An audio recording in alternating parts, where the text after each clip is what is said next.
So what happens when you swallow the red pill? Some of you are familiar with these steps, but if not, here's our our review. It's not this way. You don't think the world works that way. You're in the denial stage. Everyone is in denial at the beginning. Unless, once again, you were fortunate enough to come up and notice how the world is. I hate that it's this way. Anger. And we all get so mad at how things really are. No one just jumps from, all right, Santa isn't real, and they just accept it. Nah, man, kids throw tantrums, man. That's just what happens. And many of us are kids in this way. Some of it's this way, but not all.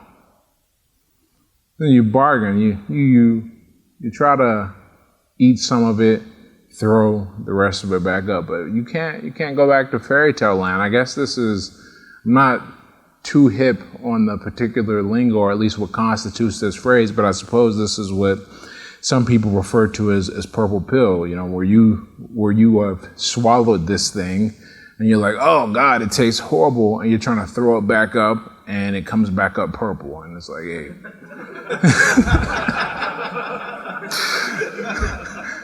Holy shit, it really is this way. Depression.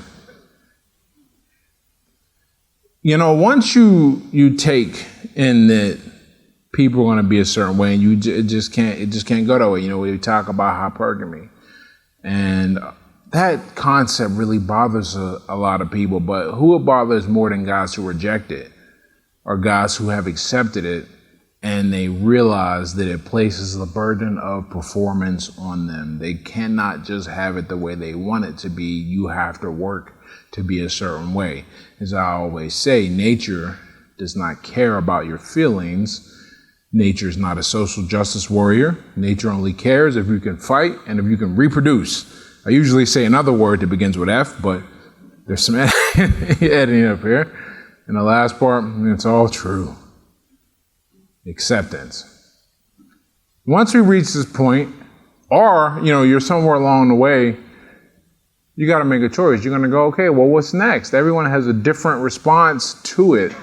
Regardless whether you're MGTOW or you're PUA or you want to build a trad life or whatever, the point is you come to that conclusion only after you've absorbed all of this. That doesn't mean your conclusion is right or wrong, but your process that you've arrived at it is correct. You have seen that the world is in desperate need of something, some different response, some different way of living, and you want to go on about that. So how do you continue? I went and found this quote. I thought it was really cool. If you belong to the world, it would love you as its own. As it is, you do not belong to the world, but I have chosen you out of the world. This is why the world hates you. Amen. John 15:19. That quote speaks to us all in here. I know that from my experience. I know that from talking to many of you last night. One of the most difficult things to be is to be aware of the truth, especially when everyone else is operating from a position of falsehood, a position of, I want this to feel good, not I want to do what is best. And very often those two things do not coexist. They are mutually exclusive. So how do you continue once you have decided to no longer be part of the world? Step one.